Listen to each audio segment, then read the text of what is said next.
Pai, do Filho e do Espírito Santo. Amém. Ave Maria, cheia de graça, o Senhor é convosco.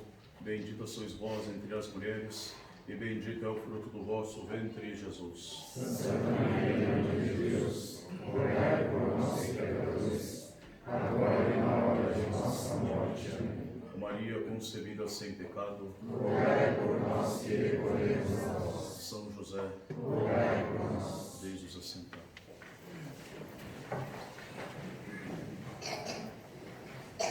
Venham, porque a ceia está pronta.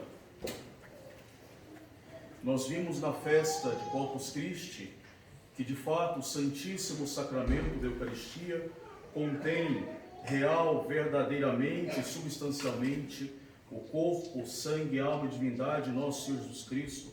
Cristo todo inteiro não é um mero símbolo do corpo de Cristo, mas é realmente o corpo, sangue, alma e divindade de nosso Senhor Jesus Cristo, que se digna estar debaixo das aparências de pão e de vinho para a nossa salvação. Nosso Senhor se faz presente no Santíssimo Sacramento como nosso Consolador, como Deus que vem visitar o seu povo de forma perpétua, que permanece na companhia do seu povo. Nunca se ouviu dizer um Deus que estivesse tão perto de seu povo. Ele nos vem trazer os benefícios das suas graças nesse Santíssimo Sacramento. E basta nós irmos diante da sua presença no tabernáculo do altar. Basta implorar a sua misericórdia para que ele possa abrir para nós os depósitos das suas graças e os depósitos dos seus auxílios, que são nele sempre abundantes. Junto dele, a misericórdia é em abundância. E assim, devemos ter sempre essa prática de, sempre que possível, visitar o Santíssimo Sacramento. Se nós cremos que, de fato, no Santíssimo Sacramento temos ali nosso Senhor Jesus Cristo, nós devemos, então, honrá-lo com a nossa adoração, com a nossa veneração e visita. Nesse domingo, depois da festa de Corpus Christi, o Evangelho ainda coloca de alguma forma para nós a meditação desse mistério do Santíssimo Sacramento da Eucaristia. Desta vez, nos apresentando o Santíssimo Sacramento como um sagrado banquete, como um verdadeiro alimento que Deus nos dá aqui nesta terra, nos preparando para os eternos banquetes da vida eterna. Em verdade, o Santíssimo Sacramento é verdadeiramente alimento da nossa alma. Nosso Senhor, o Santíssimo Sacramento, não se faz somente como presença real para nos dar a graça da sua companhia, mas ele se faz ainda presença real e alimento. A Santa Missa, ela é, evidentemente, a renovação do sacrifício do Calvário de forma incruenta, através da consagração separada das espécies eucarísticas.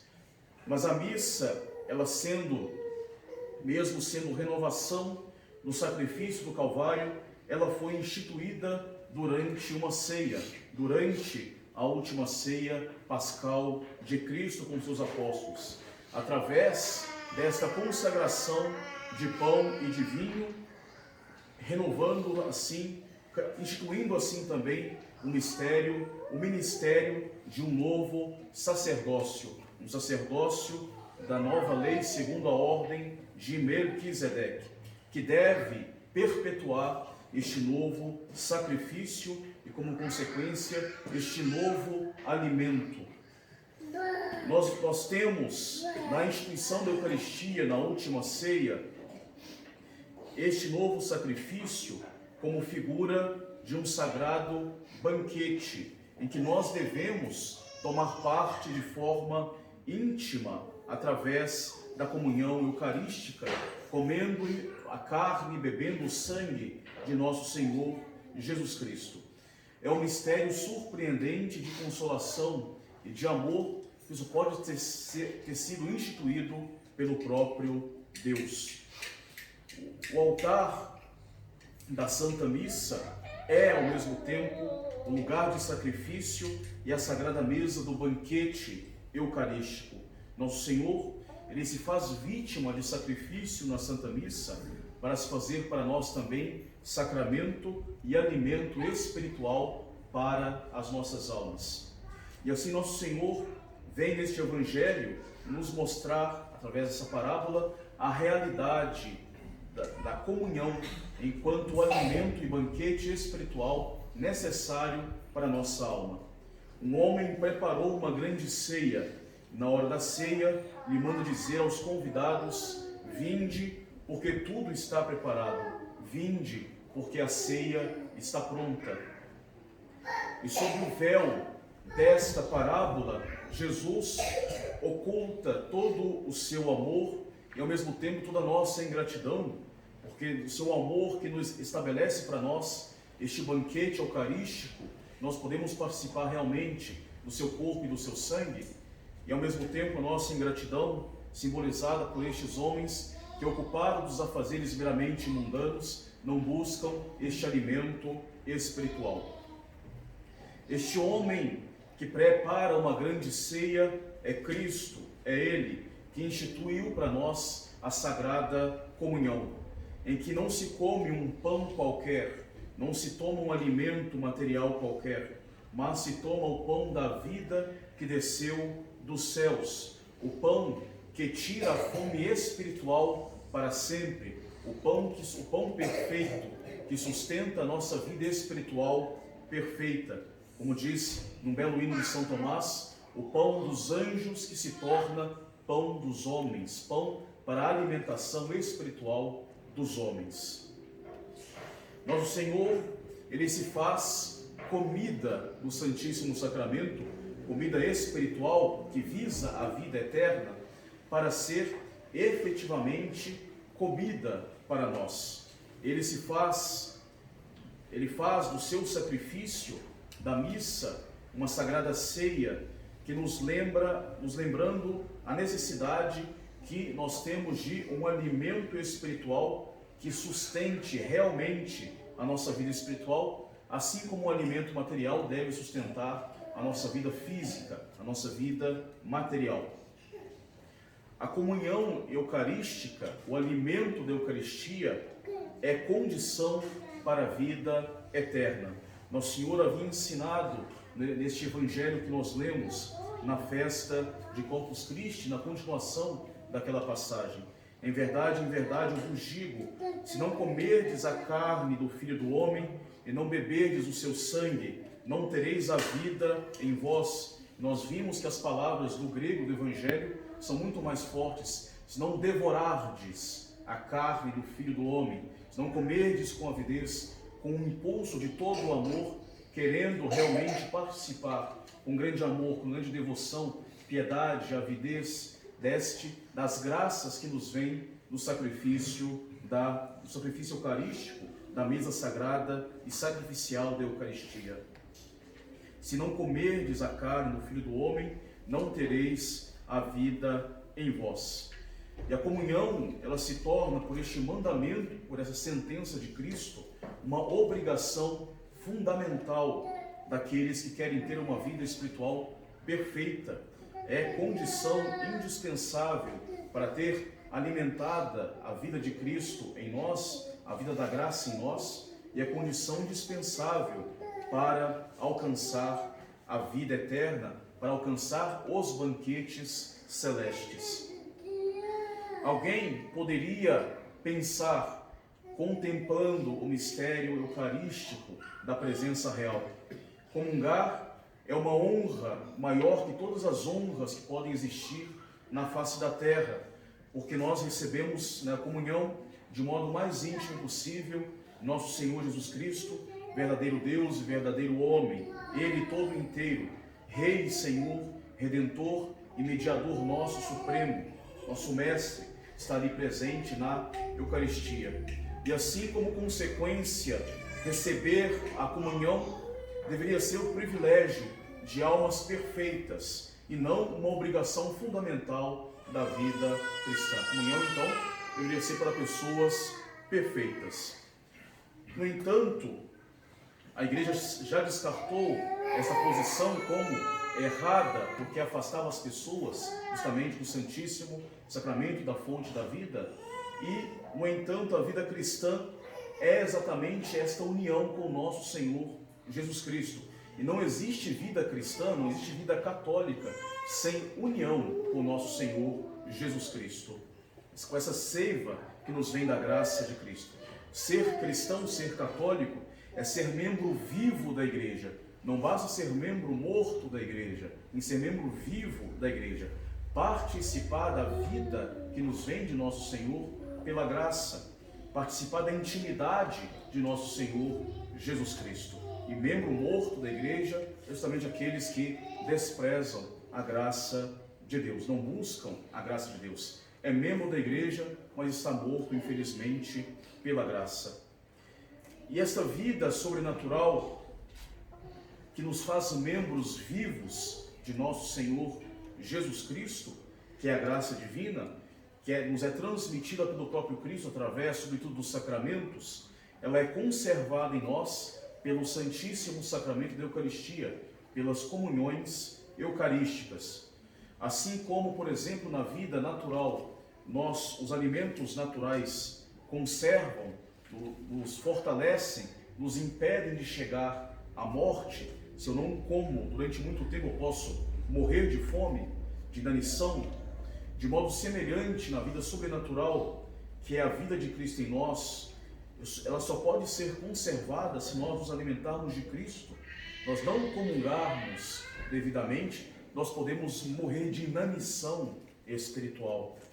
E justamente para demonstrar essa necessidade da Eucaristia como alimento, nosso Senhor nos dá a Eucaristia justamente debaixo das espécies de pão e de vinho, como sinais sensíveis, o pão e o vinho, alimentos que eram comuns nas mesas do meio em que essa Eucaristia foi instituída, na época de nosso Senhor.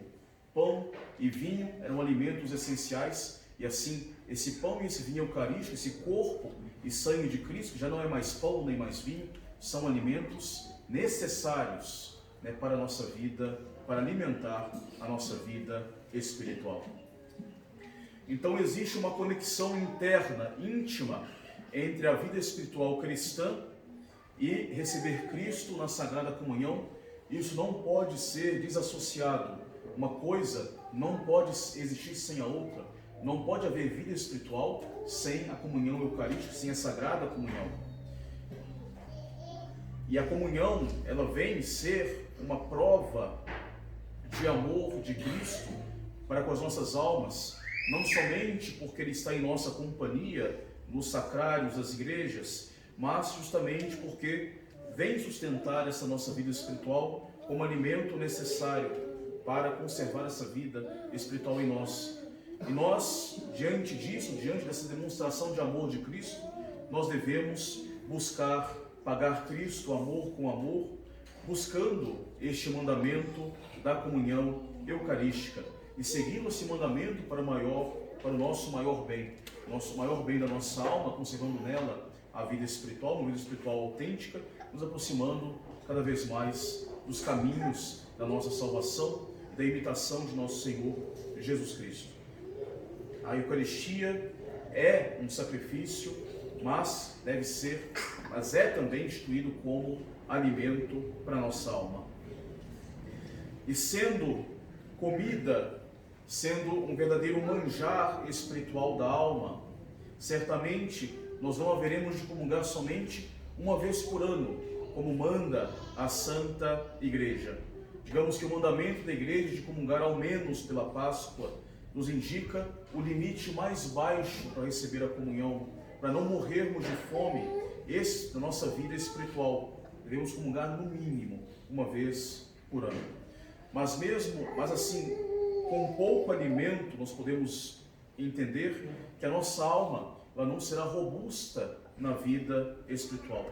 Não basta algumas comunhões durante o ano. Nós devemos buscar uma vida eucarística, uma vida de comunhão frequente. Porque com grande dificuldade, dada a nossa fraqueza, dado o pecado original, dadas as tentações, dada a vida mundana, a qual nós somos sempre solicitados a abraçar, nós, se não comungarmos e não vivermos essa vida eucarística, com muita dificuldade, a nossa vida espiritual, ela sobreviverá. Para sermos fortes, nós somos convidados, e insistentemente convidados, vinde, porque tudo está preparado, a ceia está preparada. Nós somos convidados a frequentar de forma assídua a mesa eucarística. E é preciso que nós nos convençamos disso, que a Sagrada Comunhão, evidentemente, é uma honra muito grande e devemos esforçar para comparecermos humildes e santos diante do Senhor, sobretudo através da preparação remota do sacramento da confissão, que nos dispõe para receber devidamente a Eucaristia, mas devemos entender e compreender, nos convencer que a comunhão é um sacramento, é um meio eficaz da graça e é um alimento para a nossa alma. Ela é fonte de energia espiritual, ela é remédio contra os nossos males, ela é condição de vida sobrenatural e de vida eterna. Por isso, nós não devemos nos ausentar da mesa eucarística por causa de uma mera imperfeição humana, não tendo nenhum pecado grave na consciência, por causa de alguns escrúpulos que nós podemos ter. Essas meras imperfeições, ao contrário, devem ser um motivo para nos aproximar da Sagrada Comunhão, para nos levar à Sagrada Comunhão, que vem justamente ser um remédio de perfeição, para a perfeição da nossa vida espiritual. Às vezes, essa comida divina, voltada para a vida eterna, parece não nos alimentar totalmente. E sagrado remédio parece não produzir os seus efeitos de cura na nossa alma. Isso ocorre, certamente, porque nós não comungamos corretamente com a devida piedade, com o devido amor de Deus, com a devida preparação, com esta intenção clara, devota, piedosa, certa de querer nos unir ao Cristo Eucarístico e viver desta vida do Cristo Eucarístico. Mas, e não vemos isso hoje, mas desde sempre na vida da Igreja, que levou muitas pessoas até se afastarem dos sacramentos, do sacramento da Eucaristia, por ter essa ausência de devoção, essa ausência de piedade e de amor de Deus. É interessante como a providência, ela vem intervir diretamente na história para nos ensinar a bem comungar e a nos atrair para comunhões excelentes. Nós vemos isso, sobretudo, através do culto do Sagrado Coração de Jesus, que é essencialmente um culto eucarístico, um culto que deve nos ajudar a comungar cada vez melhor, deve nos levar para as misericórdias de Cristo, que nos são apresentadas, sobretudo, na Sagrada Comunhão. Naquelas épocas em que porções do povo católico na Europa havia se afastado dos sacramentos em geral e, sobretudo, da comunhão, por causa da influência da heresia calvinista, da heresia jansenista, que arrastou muitos católicos para fora da vivência dos sacramentos, nosso Senhor havia justamente nessa época aparecido a Santa Margarida Maria, fazendo este mesmo convite: vinde, porque tudo está preparado, vinde para o sacramento, vinde para a mesa eucarística, vinde para a Sagrada Comunhão. A solução para o mundo está no Santíssimo Sacramento da Eucaristia e nas graças que jorram do coração de Jesus através da comunhão eucarística. E era este ardente desejo que tinha o Sagrado Coração, que nós nos aproximássemos outra vez dos remédios que estão nos sacramentos, não buscássemos outras soluções, sejam políticas, que sejam pseudo-sociais, socialistas, mas buscássemos no sacramento, a solução para os desastres do mundo, para esse afastamento de Deus que já estava acontecendo na época. O povo católico estava deixando de ser católico porque estava se afastando dos sacramentos. E esse é o convite que nosso Senhor vem: vinde, tudo está preparado, vinde beber da fonte do meu Sagrado Coração, que se encontra no Santíssimo, está a bater de amor no Santíssimo Sacramento da Eucaristia. Vinde se aproximar do remédio que vai vir curar a nossa alma, as nossas famílias, que vai transformar, de fato, a sociedade, voltando a essa restauração verdadeiramente católica. Vinde ao Santíssimo Sacramento do altar. E a solução está ali, no Santíssimo Sacramento. Existe uma relação estreitíssima entre o culto do Sagrado Coração de Jesus e o culto do Santíssimo Sacramento do altar.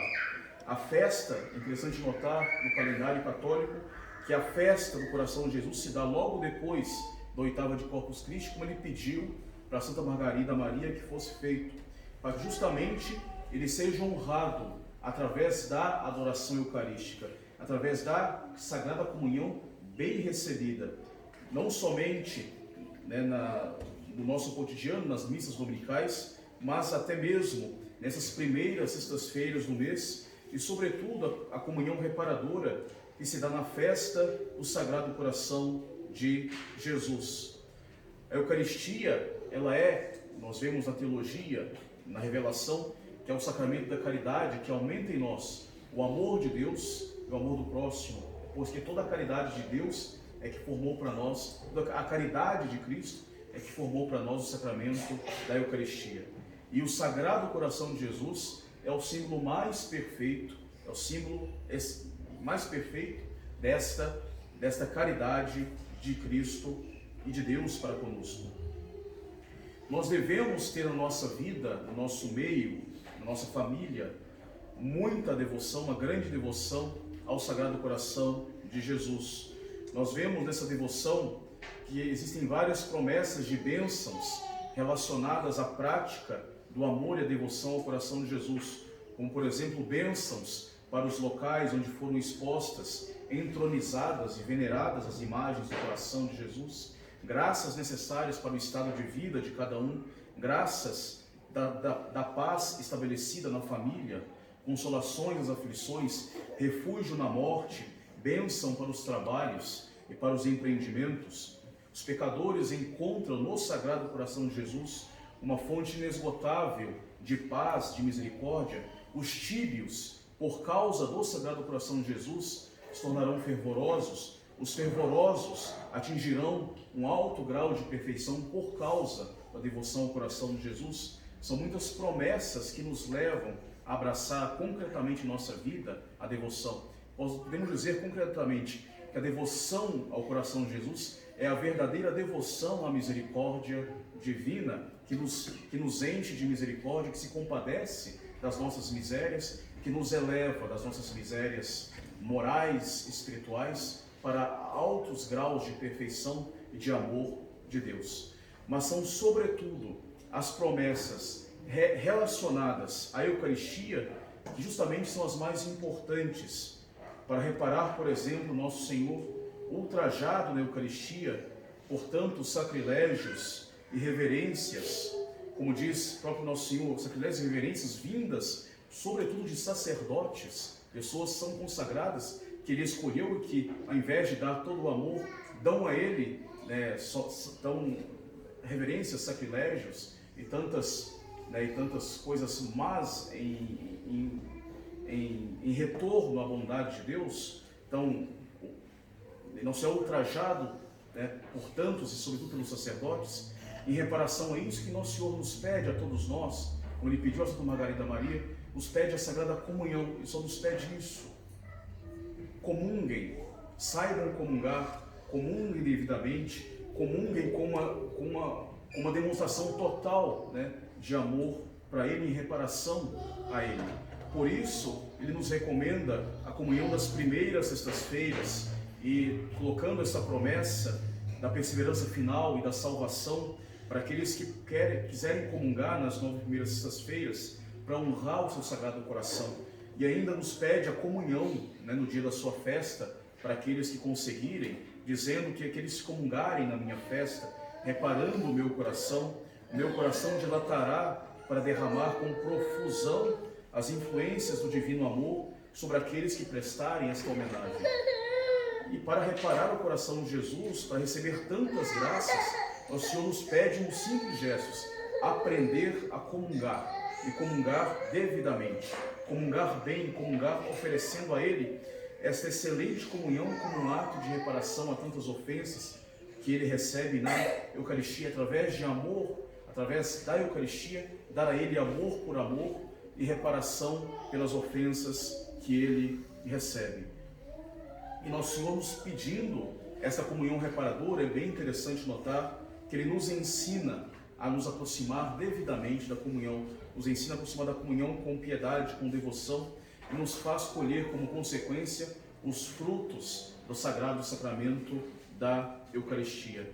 E assim nós vemos que o quanto essa devoção do coração de Jesus e da Eucaristia, os sacramentos são inseparáveis, e o quanto nosso Senhor repete esse mesmo convite na devoção ao coração: vinde, tudo está preparado, vinde, a ceia eucarística está preparada.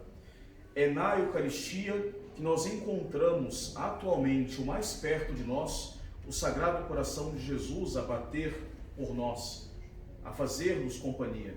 Na Eucaristia que nós temos ali Cristo todo inteiro, na Eucaristia o Sagrado Coração de Jesus, Ele nos conhece, Ele nos ama de uma forma toda particular. É pela Eucaristia que Ele se une a nós, que nós nos unimos a Ele numa verdadeira união de amor e de coração, um só coração, uma só mente, um só pensamento. E pela participação na Eucaristia é que nós participamos da sua vida divina. A Eucaristia é o testemunho mais belo, mais expressivo do amor que nos tem o Sagrado Coração de Jesus. A paixão e a Eucaristia foram os maiores benfeitos que nosso Senhor acabou fazendo pela sua Igreja, e por isso nós devemos amá-lo, adorá-lo por isso e buscar essa comunhão eucarística. A festa de Corpus Christi que nós celebramos, ela celebrou o triunfo do amor de Cristo por nós no Santíssimo Sacramento. A festa do Sagrado Coração de Jesus, que ainda há de ser celebrada, por meio de provas sensíveis do mais sincero e ardente amor para com Cristo, deve ser então, ela se torna como a festa do triunfo do amor, do nosso amor por nosso Senhor Jesus Cristo, em retorno do amor que Ele nos ama no Santíssimo Sacramento da Eucaristia. É a festa que nos leva a dar amor por amor. E assim nosso Senhor nos convida: vinde, tudo está preparado. O Sagrado Coração de Jesus, Ele nos preparou um sagrado e delicioso convívio, onde nós podemos nos alimentar, nós podemos provar das abundâncias da sua caridade. Nós podemos buscar e devemos buscar essa participação excelente no amor de Cristo através de comunhões eucarísticas e de comunhões cada vez melhores, cada vez mais piedosas, cada vez mais amorosas. Isso será o fundamento e a base da nossa vida católica. Pela comunhão, pelas devidas comunhões, pela comunhão excelente, a nossa vida católica será verdadeiramente espiritual, pois está alimentada na sua fonte da vida de Cristo. A devoção ao coração de Jesus é uma devoção eucarística e que nos convida e que nos leva a ter maior amor pelo Santíssimo Sacramento do altar, nos leva e nos ensina a fazer comunhões cada vez mais excelentes, nos leva a reparar Cristo pelas ofensas que Ele recebe no Santíssimo Sacramento.